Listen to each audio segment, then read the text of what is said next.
Konark is a village located at a distance of 66 kilometers from Bhubaneswar, the capital of Odisha, and is famous for its Sun Temple, which marks the highest point of achievement in temple construction of the Kalinga order in Odisha. Konark is an outstanding testimony to the 13th century kingdom of Odisha.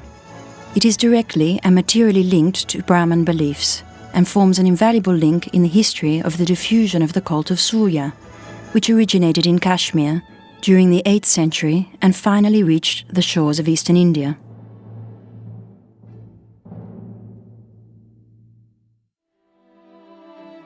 On the eastern coast of India, south of the Mahanadi Delta, is the Brahmin temple of Konark, one of the most famous Brahmin sanctuaries of Asia.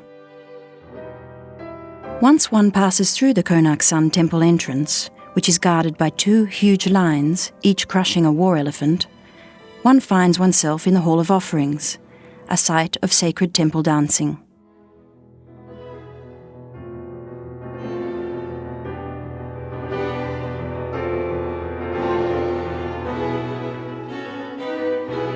The temple is famous for its exquisite and intricate stone carvings that cover every inch of the massive structure, rivaling those found on the Khajuraho temples.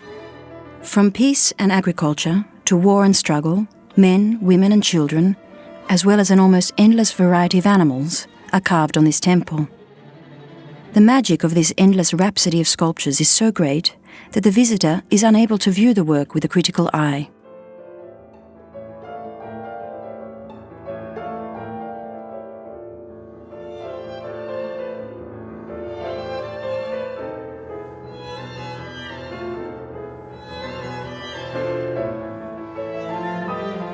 Replete with erotic and amorous figures, the monument brings a sensuous beauty and celestial sublimity to happy union.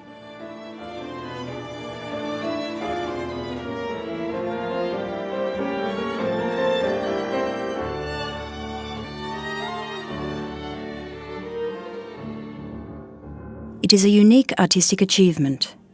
The temple has generated those lovely legends which are affiliated everywhere with absolute works of art.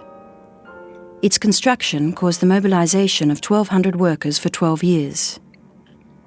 The architect, Bisu Maharana, having left his birthplace to devote himself to his work, became the father of a son while he was away. This son, in his turn, became part of the workshop, and after having constructed the cupola of the temple, which his father was unable to complete, immolated himself by jumping into space.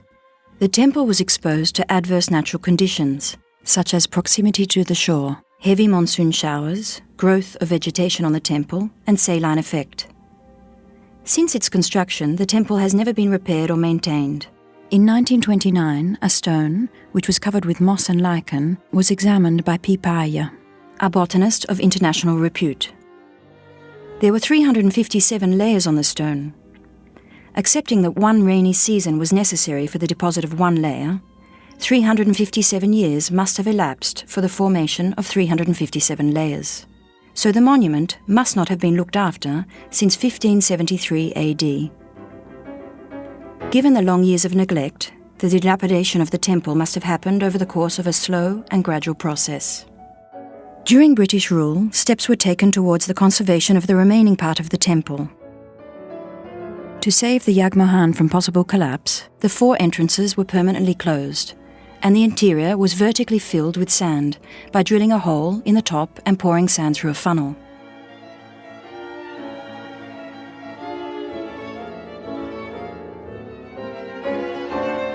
Against the horizon on the sandy shore where the rising sun emerges from the waters of the Gulf of Bengal stands the temple, built from stone and carefully oriented so as to permit the first rays of the sun to strike its principal entry. The door frames were carved out of high-quality chlorite stones and are another excellent specimen of decorative art. The door jamb is divided into 8 divisions. The base of each division consists of a sculptural motif. Starting from the innermost are a demonic figure, a standing naga, 2 kinnaras, which are half animals, half humans, a female, a male, and a man with cows.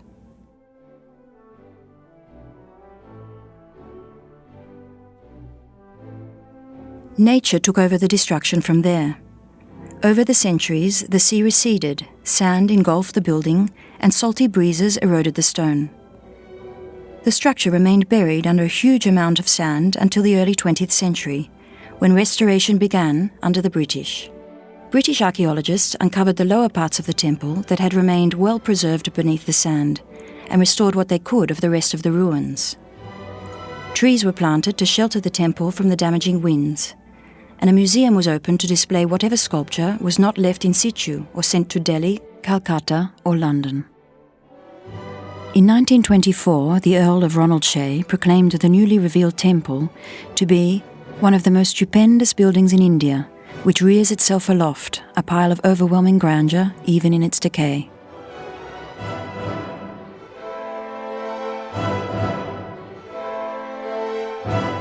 The main temple is a Reka Deul, also known as a Viman, characterized by a curvy linear tower, while the frontal porch, where the devotees assemble, is a Pida Deul, the roof of which is made of pidas, or horizontal stages. Both main temple and porch are square internally, but the exterior parts are broken by 5 small projections to produce an effect of light and shade on the surface, and also to create an impression of one continuous vertical line called Reka. In Orissan architecture, this type of temple is known as Pancharath Reka Deul.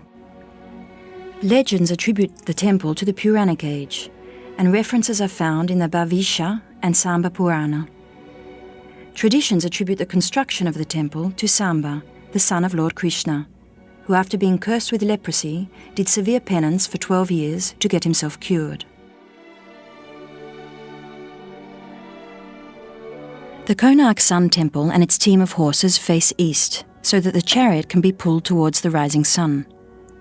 Each wheel has 12 spokes, representing the 12 months of the year. The 7 horses, or each team, represent the days of the week. 8 spokes in each wheel represent the stations of a woman's ideal day. The horses were conceived in such a way that the sun god himself drives this chariot, his place being inside the Garbha Griha.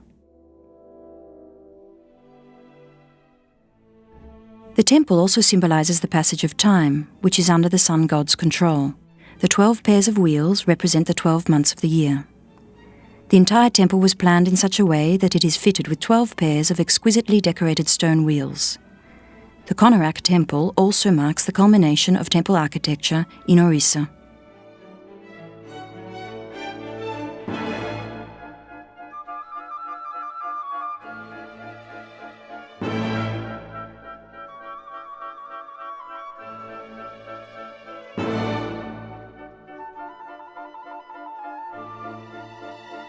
As already mentioned, the wheels shown along the northern and southern walls of the platform holding the Pidha and Reka Deuls are another specimen of the exquisite and skillful decoration of Orissan sculptural art. Each wheel consists of a central hub and 16 spokes, out of which 8 are broad and 8 thin. The hub and spokes are intricately decorated and sculpted with various figures and motifs. The central portion of the wheel spokes, which resemble a diamond, is relieved with various deities like Isana, Isani, Surya, Vishnu, and his incarnations.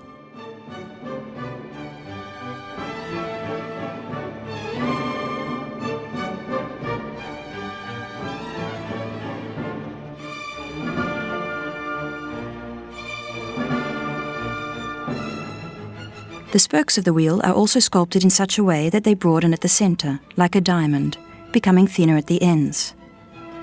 The spokes are minutely carved with motifs such as scrollwork, floral patterns, creepers, foliage, beaded strings, and stylized chaitya windows. The axle of the wheel also contains deities, like a god and a goddess, Gajal Akshmi, Krishna playing the flute, gopis and cows, Narasimha, and a king on an elephant.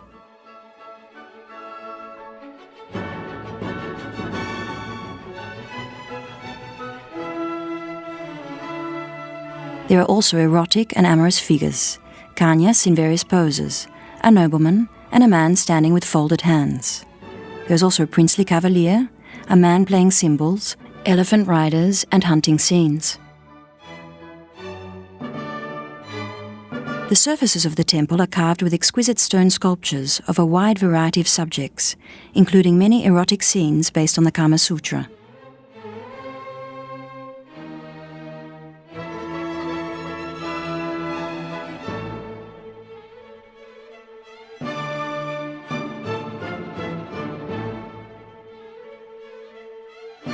Friezes above and below the wheels depict military processions and hunting scenes, with thousands of rampaging elephants.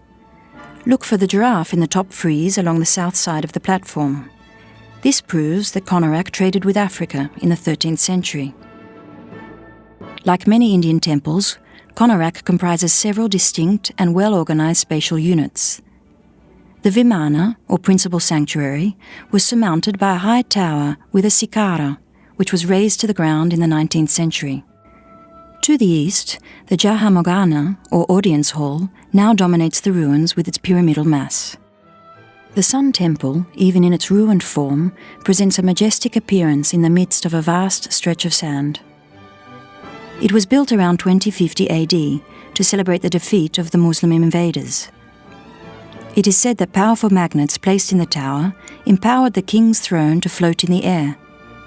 European sailors often used the tower to navigate the shores along the coast of the Bay of Bengal, but they dubbed the temple the Black Pagoda because of the large number of shipwrecks in the area.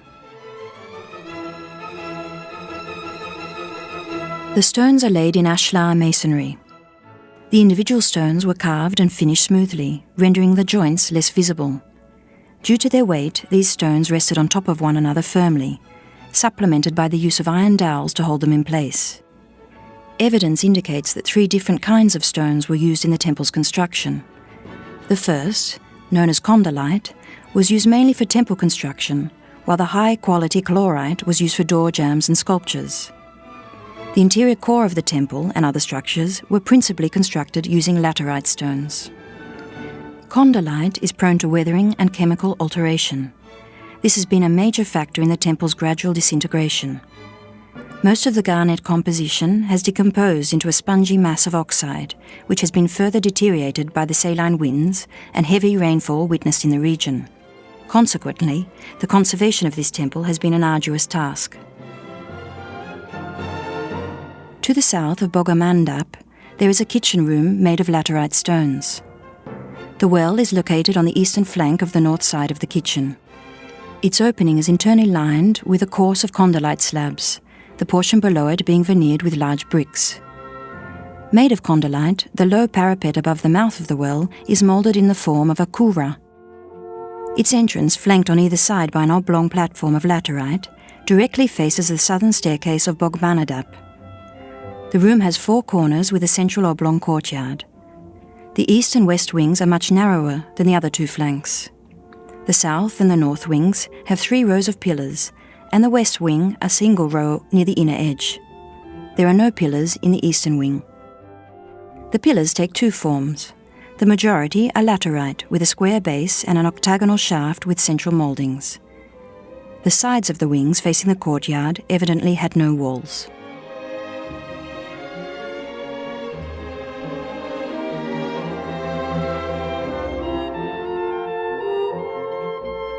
The Sun Temple of Konark is ample testament to the artistic glory of the time. Conceived after the mythical 7-horse chariot of the sun god, the temple takes the form of a huge chariot drawn by 7 spirited horses on 12 pairs of exquisitely decorated wheels. The temple is unique in its architecture and implementation.